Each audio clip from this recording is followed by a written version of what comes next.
السلام علیکم ناظرین، میں آسمہ شرازی، پروگرام ہے فیصلہ آپ کا۔ ناظرین، عمران خان صاحب کو جمعے کے دن 17 سال کی ان کو اور ان کی اہلیہ کو ایک مرتبہ پھر توشہ خانہ 2 میں سزا ہو چکی ہے۔ بقول عطا تارڑ صاحب کے ان کی سزا توشہ خانہ 1 کے بعد توشہ خانہ 2 کی شروع ہوگی۔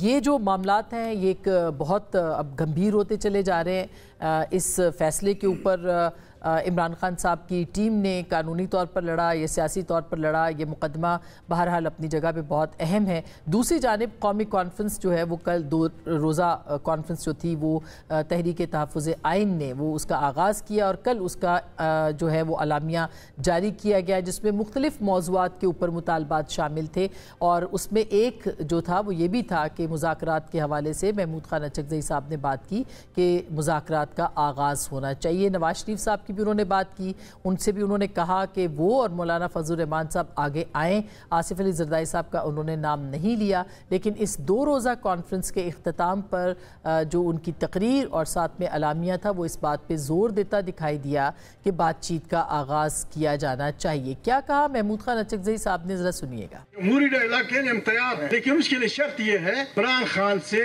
ملاقات کی اجازت ہوگی، اس کے سیاسی دوستوں کی، اس کے خاندان کی۔ یہ الف ہے ڈائلاگ کا۔ میری ریکویسٹ ہے تھی اور اب بھی ہے، میاں نواز شریف سے، مولانا فضل الرحمان سے، جتنی بھی سیاسی پارٹیاں ہیں بیٹھے ہماری برابری کریں، آئیں، بس ایک دوسرے کو معاف کریں۔ ہم نے یہاں بیٹھ کے ایک ایسا طریقہ نکالنا ہے جس سے یہ ملک اس بحران سے نکل جائے۔ میں ریکویسٹ کرتا ہوں خاص کر تحریک انصاف کی جو سوشل میڈیا ہے ایک خاص لمٹ تک جائیں، نہیں لوگوں کی بہنوں کی بے عزتیاں نہیں، ہمارے اختلافات ہماری 4 دیواریوں میں نہیں جانے چاہیے۔ محمود خان اچکزئی صاحب نے 2 باتیں کی۔ ایک تو جو سوشل میڈیا پاکستان تحریک انصاف کا ہے جس سے ان کی پالیسی یعنی سوشل میڈیا کا جو ایک دباؤ ہے ان کی طرف سے اس کی انہوں نے اس پہ بات کی، اور یہ بھی کہا کہ بہنوں بیٹیوں کو اس پہ چھوڑا جائے، ان کو معاف کیا جائے، ان کے حوالے سے جو زبان ہے وہ استعمال نہ کی جائے۔ اور دوسری جانب انہوں نے یہ کہا کہ نواز شریف صاحب اور مولانا فضل الرحمان صاحب آگے آئیں اور بات چیت کا آغاز کریں۔ بہت ہی مثبت بات تھی جو کہ محمود خان اچکزئی صاحب نے کہی۔ اس قومی کانفرنس میں بھی بھرپور آواز اس معاملے کے اوپر اٹھتی رہی، اور اس کے بعد مگر جو معاملات دیکھنے کو ملے ہیں وہ یہ ہیں کہ پاکستان تحریک انصاف کے سربراہ اور بانی عمران خان صاحب کی طرف سے ہفتے کے دن ایک ٹویٹ آیا، اور ٹویٹ کے اندر انہوں نے حسب روایت اپنی وہی گفتگو کی جو پہلے کرتے ہیں۔ انہوں نے جو فوجی قیادت ہے اس کو بھی نشانہ بنایا، اور اس کے بعد پھر انہوں نے اسٹریٹ پاور یعنی اسٹریٹ موومنٹ کے لیے بھی ہدایات سہیل آفریدی صاحب کو دی ہیں۔ یہ جو مفاہمت کی بات وہ کرتے نظر آ رہے ہیں، اس کے ساتھ عمران خان صاحب کا یہ بیان، اور اس کے بعد جو ایک کوٹ لکھپت سے خط آیا ہے وہ خط بھی بہت اہم ہے، اس میں بھی مفاہمت کی بات کی گئی ہے۔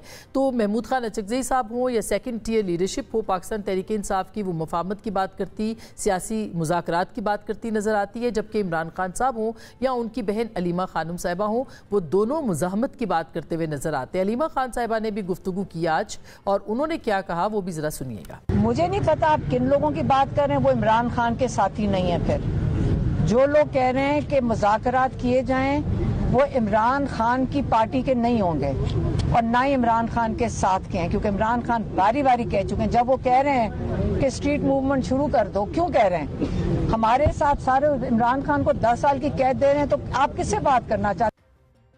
سوال یہ ہے کہ علیمہ خان صاحبہ کہہ رہی ہیں کہ اسٹریٹ موومنٹ کا آغاز عمران خان صاحب نے کہا ہے، ان کی جو قید لیڈرشپ ہے کوٹ لکھپت میں وہ کہتی ہے مذاکرات کریں۔ محمود خان اچکزئی صاحب جن کو تحریری ہدایات دی ہیں یا تحریری یقین دہانی عمران خان صاحب نے کروائی ہے کہ وہ تحریک کو چلائیں، وہ کہتے ہیں مذاکرات اور مفاہمت کے ساتھ چلا جائے، تو پھر پاکستان تحریک انصاف کا اصل جو ان کی لائے عمل ہے وہ کیا ہے؟ کیا وہ مزاحمت کی طرف بڑھیں گے، یا ان کی پارٹی کے اندر اب ایک تقسیم ہو چکی ہے جو کہ چاہتی ہے کہ اس وقت جو ہے وہ مذاکرات کے اوپر زور دیا جانا چاہیے؟ ان موضوعات کے اوپر ہم بات کریں گے، اور ہمارے ساتھ ایک بہت بڑا اور اچھا معتبر پینل ہے ہمارے ساتھ موجود ہے۔ جناب فہد حسین صاحب، معروف تبصرہ نگار، تجزیہ نگار، سینئر صحافی، جناب سینیٹر عفنان اللہ صاحب جو کہ